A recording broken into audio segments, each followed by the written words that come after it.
everyone, welcome back to Rolling Solo. My name is Adam Smith, and man, am I excited to get into the City of Kings. We've got our two heroes here ready to set foot out into the land to begin chapter 1 of their quest. And there's a few things we want to read, and we'll start that right now. It used to be peaceful here once. This world was a garden full of life, from the flying Vadora to the deep-dwelling Dwarves. But that was before Vesh came. The world has been lost, and only one city remains, the oldest city in the world, and the last refuge for all of us. Now we fight back. Thanks to the community at Rolling Solo, we've got our first player set up and ready to go. Let's find out a little more about T'Lorra the Blessed. Driven by a holy fury, T'Lorra the Blessed is the last high priestess of the flying Vadorians. She will stop at nothing to free her enslaved people from the terrors of Hudra Kalraz. Although outwardly calm and composed thanks to her years of meditation and prayer, T'Lorra has a passionate heart that burns with her love for the skies. Skilled in the wind dance, once a ceremonial martial art, T'Lorra has transformed it into a deadly whirling ballet of blades to make her a formidable fighter. The second player selected from the City of Kings by the Rolling Solo community is Calamis Earthshaker. The first doesn't need any weapons to defend its home, the ancient City of Kings, as its fists, just like the rest of it, are made of the rock from which it sprang. Calamis was brought to life when the first drop of magical blood from the mysterious fallen hit the ground, and it was there to hear the dying words of the missing gods, although it has never told any what they were. Calamis Earthshaker cares about one thing only, the sanctity of the City of Kings, but has broken millennia of traditions as it marches out from its home to do battle against Vesh. If anything stirs in its crystalline heart, it might be regret that Calamis' own essence was stolen by Vesh Darkhan to power the sorcerer's foul experiments. I don't know about you guys, but I'm pretty excited. So let's get to chapter number 1, find out what our main objective is for the first chapter of this story. So we've got here chapter 1, Oakwood. In the City of Kings Council Chamber, an urgent message arrives. The City Council is busy, and the low stone benches are packed with leaders of every race, summoned here by the Earthshaker. They look uncomfortable in this vast, perfectly circular stone hall. None has set foot in here before, and there is something too precise, too symmetrical about the geometry that defies mortal eyes. But this place was not built for mortal hands, nor does it house normal beings. You are summoned here because Cloudkeep has fallen. A force of trolls on flying monsters has ousted the winged Vadorans. All throughout the lands, orcs, trolls, and worse have appeared from their dark corners. Calamis, the first, has opened the gates of the closed city to the leaders of the free races, and scouts have been sent out. We begin at Oakwood, where someone reported seeing the nearest enemy encampment. Objective: travel to Oakwood. At least one hero must be on the map tile when the story resolves. Rewards? Awesome. So we got some rewards that can potentially happen as well. Okay. Now you guys, I don't know if you know this or not, and I'm sure you do by now if you've been paying attention, but we have Calamis Earthshaker, and that's exactly what this story was talking about, is this individual character was the one who opened or swung open the City of Kings doors. That's awesome to be able to be playing with the character who is pushing forward the story for chapter number 1. Now our actual goal is to make it all the way over here to Oakwood, if we can make it over here, and we are on that particular tile when we do the story resolve part of our playthrough or of the round summary. As you can see here, resolve story is actually the very first thing you do at the beginning of every round. If we happen to be in place and we've satisfied the objective, which in this case is just getting at least one hero on the map tile, then this story resolves and we move to the next chapter. So without further ado, we're going to follow through on this all the way through the game. This round summary here and player turn are going to help us. We're also going to be going through a number of different decisions as we go throughout the game, and I'll try to explain them as we go. So if you'll join me, let's finally begin the first player turn of City of Kings. So the very first thing we're going to do to start the round is we're going to resolve the story. But in this case, we have not completed Chapter 1 Oakwood just yet. So we will be skipping over that particular set and moving to the time tracker movement. So we're going to go over here to our time tracker, which is currently set at midnight. And we're going to be moving time along the track 1 position. Now, you'll notice here it notes early morning, which is just, again, thematic, as well as there may be quests or game elements that'll call for certain parts of the day. We'll find out more as we go through the playthrough. You'll also notice there's some frost icon there. What that represents, as we talked about in the rules overview, is if any frost happened to be in the world, if it's in a strong position, it would become weak, and if it was weak, it would become removed. So it's basically, this time tracker is not only tracking your time in the world, but it's also actually waning down present elements like fire, poison, and frost. So we'll see that in gameplay as we basically start to see creatures show up in the world. So let's move on to the player turns. So just a couple things to do before we start our player turns. So you can see there in the bottom right, it says player turn resolve impairments. Now, we're not going to talk anything about this until it actually happens, but essentially we're going to resolve those impairments at that particular time in the player turn in the future if we have them. The next thing we do after that is we're going to activate creatures, and this is going to be based on the creatures that come into play that are attached to a particular hero are going to activate. But again, we just started the game, so that won't happen. So then we're moving straight into hero and worker actions. So let's jump to that right now. So for the very first player turn, I'm going to have T'Lorra the Blessed go first. We're going to come right down here to this section. You'll see here that T'Lorra has 4 action markers, and we also have a number of things that T'Lorra can do. It can move once, explore twice, attack, and heal.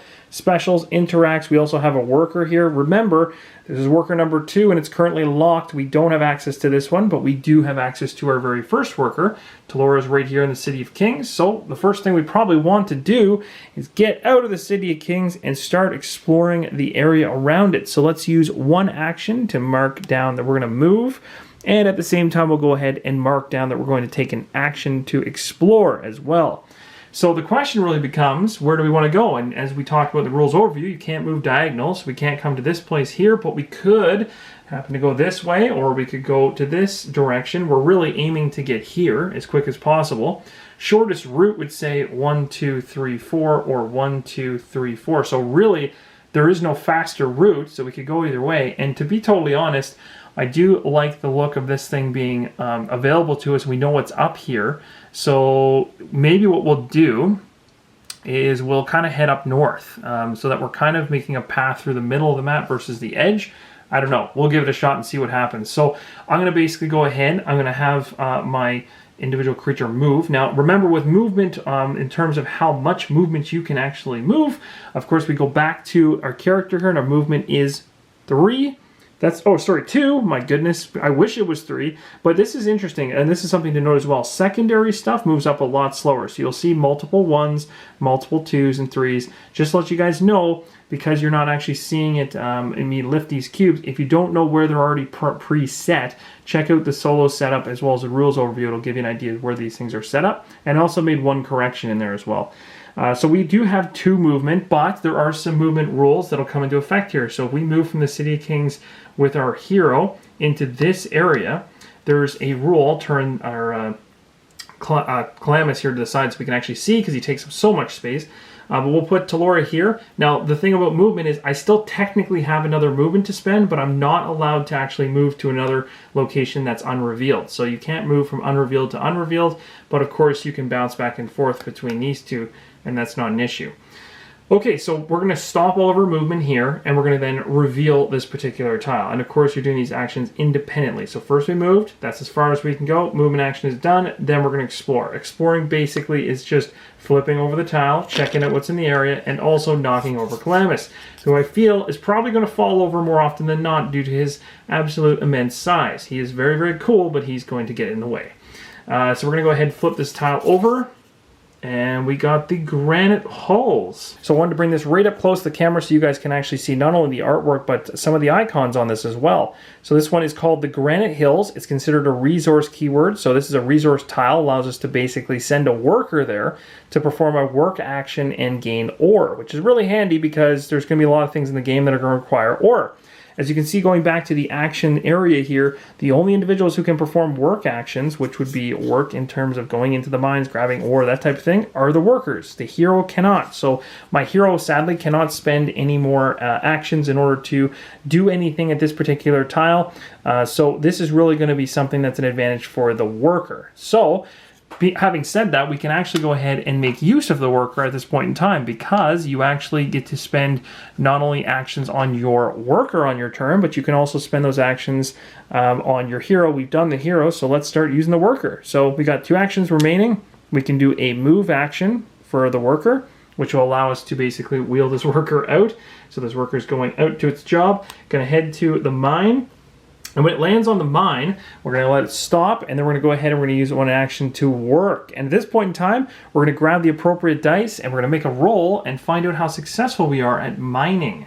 All right, so now that we have a worker in granite halls, let's get that worker working. So we're going to go over here to our gather stat to see how many points we have here. We have 1, so that means we're going to be able to grab 1 die, roll it, and hope for great things. So we're going to come over here to our storage tray where all the dice are sitting. I grab 1 die. Now, remember, there's all kinds of things that can happen here that are good. So you can get 1 resource, 2 resource, 3 resources, another 1. But there's also 2 sides that are going to potentially bring out monsters. It's a whole other ball game, and depending on this roll, we'll have to resolve. So we'll see what happens here and see how the worker does. Okay, so the worker did something, not exactly the best we could have gotten, but we got 1 ore essentially, because again, you have to check that top right or top left-hand corner to find out what resource you're actually gaining. We go over to the resource tray. It's appropriate. We grab 1 ore token. This ore token has to be placed on the worker's area, which is right here. Remember, there's a max amount of resources essentially a worker can hold, and that's up to 6. So just like that, we have completed all of the actions for T'Lorra the Blessed on her player turn.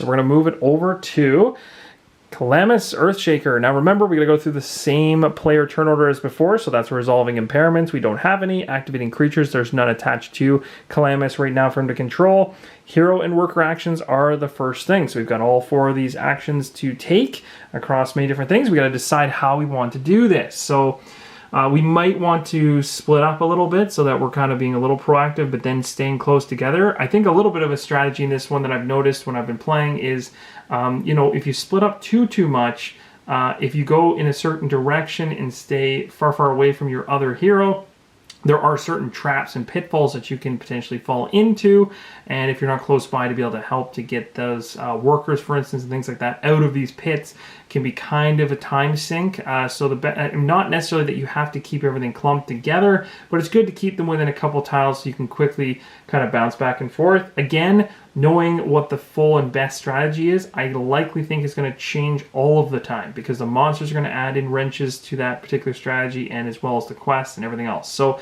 take that with a grain of salt, but that's how I'm going to approach this. So I'm going to have Calamis actually go ahead and probably move and do something similar, move and explore. I want to find out what's here on this side, because I obviously can't move diagonally. So we're going to get Calamis to move, leave the city, so he's going to use 1 action to actually spend a move, which is just simply him moving to here. Again, he would love to move 2, but he can't. He has the same exact amount of movement as T'Lorra. And we're going to use our second action here to explore. So this is going to be simply just flipping this thing over and finding out what kind of stuff we've got in store at this location. We have...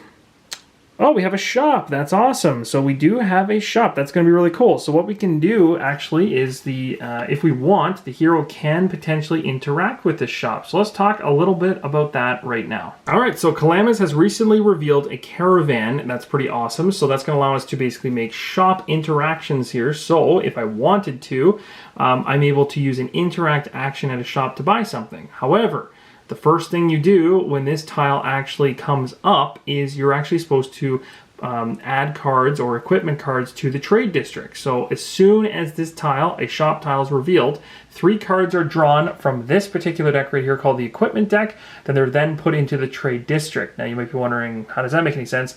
I'll draw them, show you them, and then I'll talk about how the circle of gathering resources with your workers comes back around to the old barn, which then comes back around to purchasing these items to help clarify it. So we'll pull off our 3 cards off the top to find out what is at this particular caravan. So the first one here looks like it's going to be quite expensive with a log, 2 fish, and an ore.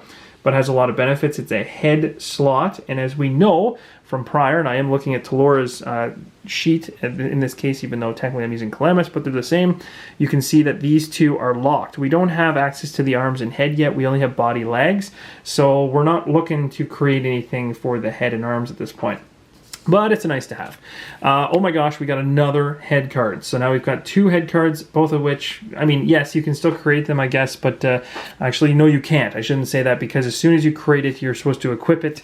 But there we go, we got some legs. So this is something I can actually create and actually wear. And the really cool thing is, Beggar's Boots actually gives me 2 clovers, 4-leaf clovers, which is awesome, because if I'm not mistaken, if that's equipped, it's going to bump up my luck, and luck is going to allow me to draw or to use additional luck dice, which look like this later on, to enhance my attacks and other sorts of things that use those types of dice.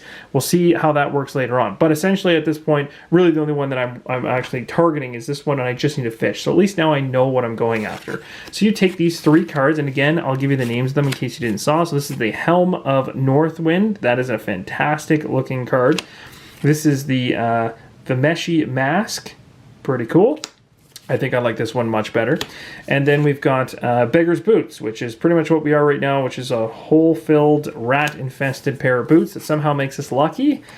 I don't know about that. I'd argue it. So we got Beggar's Boots up here. I'm going to put them kind of like this so that we can kind of see the resources that we need, but they're up in the trade district. Later on, what I'll probably do, maybe what I'll do is I'll lift that up and put them here, is I'm going to probably have to rejig this area. I might move these out of here so that we have more space, and I'll sprawl them out. But all we need to know is that we're going after fish, and as of right now, ore is the only resource we know is on the map.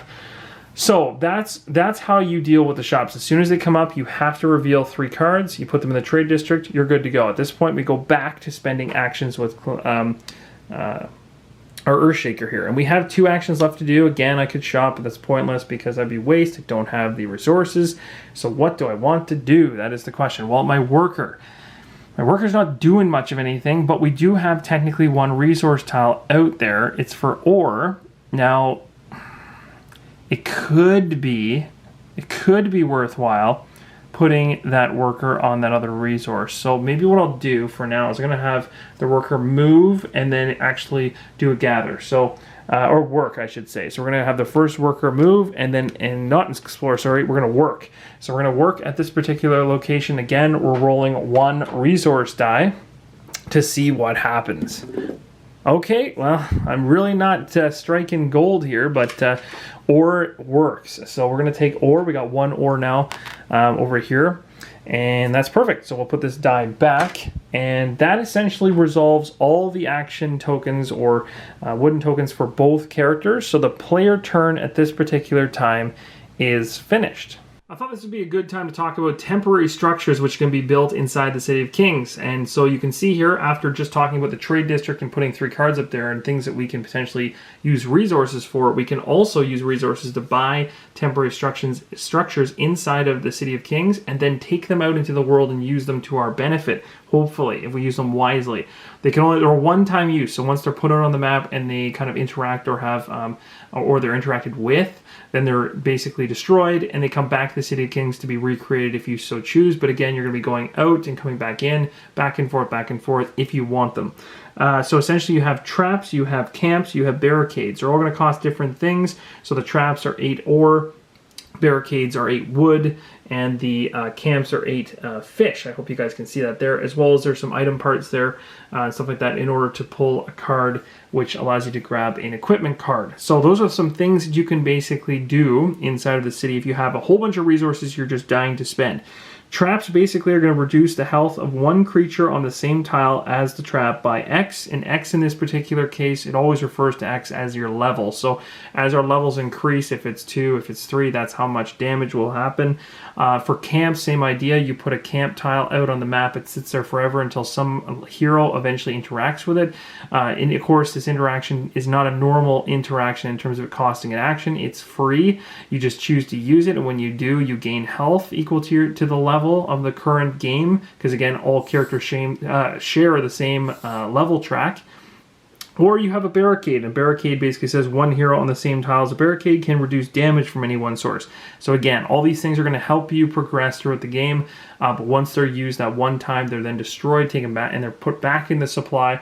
They again can be recreated later on. That is some of the fun balance, is figuring out which ones to use, where to put them on the map, plus the fact you're trying to create things from the trade district and all that kind of stuff. So there is quite a balancing act with the resources, and you want to be careful with what you decide to spend them on. So at this point, all the player turns are done, so we might as well go ahead here, take all of our action tokens and pull them right back out, because we don't have anything denoted as being put in these action slots. They're just to let us know which actions we took, keep track of everything, so pull those all back out. You're going to notice here that at a certain point when we're actually able to unlock a secondary worker, which would be fantastic, we're actually going to gain access to a 5th action token, which is really going to help us out. So that's going to be awesome. I will talk more about how we're going to unlock that and what we're actually trying to do to get there very soon. But first, let's go ahead and start the round over again. So again, what we'll be doing is going through the steps again. So resolving of the story doesn't actually happen because, again, our objective still needs to be to Oakwood, and then our reward will be 2 equipment cards when we get there. We're going to move the time tracker, though. That will still happen. So now we're going to move from early morning down to late morning, and the fire emblem is sitting there, but no fires are in the world, so we don't have to do any management that way. And then we're going to come over here and we're going to talk about player turns. So we're right back into the player turns again. So without further ado, let's get into round number 2. So let's begin with the player actions for T'Lorra the Blessed. So one other thing I want to make mention of in terms of helping you guys understand how we can eventually open up or unlock this worker, which would really help us, as I mentioned on Calamis's sheet, was basically if we actually get our leveling going, well, as soon as we start leveling, you're going to see these green cubes showing up. Those green cubes basically mean that we get to unlock, or each hero in the game, every hero in the game I should say, so in this case both heroes would be able to unlock a skill or upgrade a skill by 1, and it can be one of any of the 9 skill cubes that are present. So that's really cool, because essentially we can actually bump up, if we want to bump up move, gather, scavenge. The idea with the workers is that if once you get to 4, you'll see there's like a shaded brown bar that leads down to 2. We need to get to 4 in one of these 3 stats in order to unlock this worker. So really our focus needs to be on the workers and boosting them to unlock the second one. So we may not want to have both characters do the exact same strategy, but we'll talk more about that as we go through. I think in the end of the day, I'm going to probably end up having Calamis actually be my tank or my fighter, because he's so gigantic, and maybe have my magic user and stuff like that end up being more of the worker type. But we'll see. We'll see how it goes. I don't know if that's a great strategy or not. We'll figure it out. So anyway, regardless, we're jumping back to T'Lorra the Blessed. So T'Lorra needs to make some choices as to how to spend actions. So again, we have all of our workers hoarding around this location. It might be good to get T'Lorra the Blessed to go explore and also make her way towards our actual chapter objective, which is getting to Oakwood. So let's have her move and explore. So I'm going to go ahead and actually denote which ones I'm using. So move and explore. So we're doing very similar actions to what we just did, but we're kind of exploring more of the map. What do we find? Oh my gosh, we got another one. So we found the Cogshead Works resource tile. This is going to act exactly the same way as the one that I mentioned already. So we've just found tons of resources for ore just outside the City of Kings, but this sadly doesn't really help us in terms of actually, finding anything of value that's different than what we have already. So what I'm really debating here, and this is where things get a little sad, is I don't have any more movement. So I can't actually progress to the next tile, to this one here, even though I really want to, and look at it, because I've actually run out of movement with T'Lorra. So this is why these circles will start to force you to change your strategy, because you won't be able to just consistently move with all your actions. So attacking, healing, specials don't really matter, because my specials are all coming from over here. Interacting doesn't matter because I'm not near a shop or anything I can actually use that way. So I have 2 more actions left to use. I might as well use them on the worker. I think makes the most sense. I could have the worker work twice, which might actually be a good idea, being that the worker's 1 space away from the city, so that could be really good. So let's go ahead and start working with the worker. So we'll actually end up doing it twice, I think. Although I could actually have the worker move and explore. I could have the worker go up here, but then I'm not gathering any resources. So I'll have the first worker give us a shot. So we're gonna do this twice. So we're gonna take the gathering die here, the work die. We're going to roll this up and hope for the best. Come on, give me 3. Give me 3 ore. That's what I want to see. Oh my gosh, look at that. I got lucky. So we got 3. That's awesome. So again, we're getting closer to the amount of ore that is our max. And now we have 4 in here. That's great. So I chose to do it again, remember? So I'm going to be doing another one. I'm hoping that the odds are that I can max this out. Give me a 2. Oh, I got a 1. Okay, well, that's just probably as far as I want to risk going before I you know, if I was to, later in a future round, if I was to pull another successful gather for that particular resource, the downside is if I got 3, I can't even hold it. So this is a good time to kind of cut losses and end it. On the next time I activate T'Lorra, I'm going to probably have that worker come back to the City of Kings and drop all these ore in the old barn. Anyway, for now, that is all of T'Lorra's actions. So we're going to jump right over here to Calamis. And you can see things pick up pretty quick once you get a feeling for what you're actually doing, although we haven't seen any enemies come into the board. And when those come in the board, that's going to add a whole other pile. There's also quests. We haven't seen any quest tiles come up yet, which grab from the quest deck. So that's a whole other ball of wax, which we'll run into soon. So Calamis here, what are we going to do? Well, Calamis, he doesn't really want to be at the shop anymore. He doesn't have what he needs in order to buy the boots. He doesn't have fish. He wants to find something else. So he's going to move over to this unexplored tile. That's going to cause 1 move action and an explore action to flip it over and pray that we don't get another resource tile for ore, because we have way more than enough of those right now. Perfect. So we got the Inn of Lost Hope. This is a quest card. So at this point in time, we're going to be able to pull our first quest card of the entire game. That's awesome. So without further ado, let's go ahead and jump right into our first quest. All right, so let's talk a little bit about quest tiles and how they operate. So essentially, when a quest tile comes up, if a hero is there, a hero is allowed to automatically pull a quest card. So we are going to pull a quest card from the top of the deck, and we'll get ready to read this. Now, another thing that a hero can do on subsequent actions is to use an interact action. Of course, we only have 1 of those, but I could, after this, use one of my other 2 actions to do an interact to allow me to actually pull another quest card, to do another quest card there. Because as soon as you find these road type tiles are always quests, and in this particular case, you can pull these quest cards, which will then help you in the game. The only restriction with these particular quest tiles is that workers do not interact with them. So very much like heroes do not gather resources, workers do not go after the quests. So that's kind of the mindset you got to think about. Anyway, we went ahead, we revealed the Inn of Lost Hope, and I'm really hoping that we haven't lost hope yet, because our hope track is at 2, and I really don't want to lose any more hope. So let's hope that this quest actually ends up being something good. All right, what we got here? So, running low. The city is running low again, comrades. Gather the things on this list, will you, and get them to the city. Option A, take 3 ore and 2 fish to the City of Kings.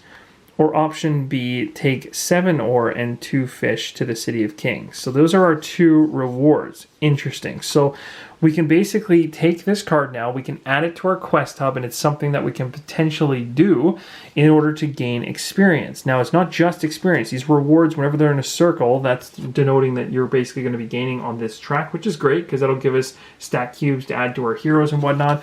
But you also see some of them have cards. So this one actually will give us an equipment card. So that's also a nice bonus. Of course, you're paying a lot more ore, because you're probably, well, actually, I guess that's really the key there, is you're taking a little less than experience, but you're going to get a card for 7.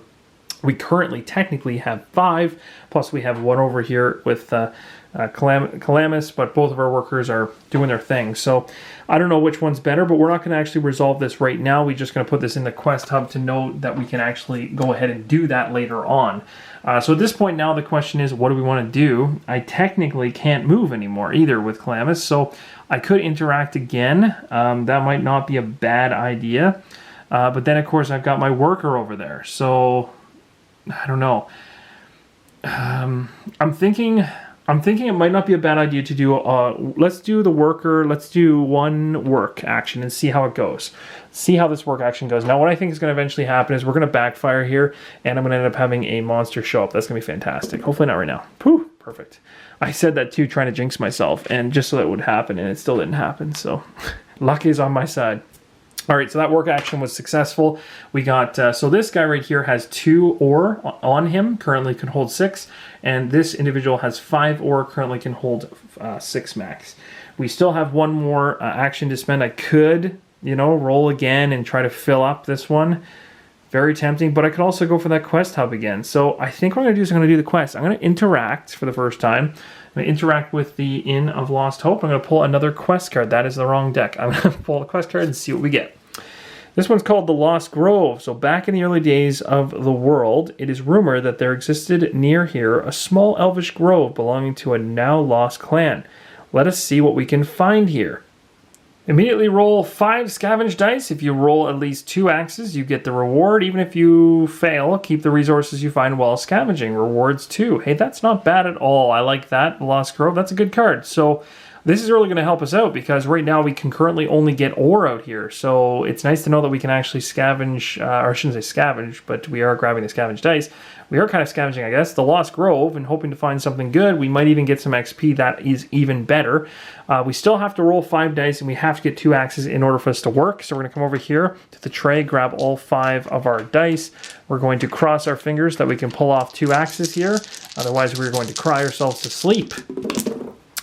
I got them. Oh my gosh, just barely. So I got the 2 axes. This one does not count for this particular roll. This is a really interesting card, actually. So when this particular face comes up on the die, typically this would trigger a whole bunch of stuff over there, which we'll talk about later. But in this particular roll, it's a grove, and this does not resolve as part of it. So we have a log, we have an ore, and 2 axes. So that's awesome. We also get the resources from that. So not only am I getting the resources, I'm also going to be able to bump up the XP by 2, and as you can see, we're crossing over our very first stat cube increase. So we get to go back to our characters here really quick and figure out what do we want to bump up.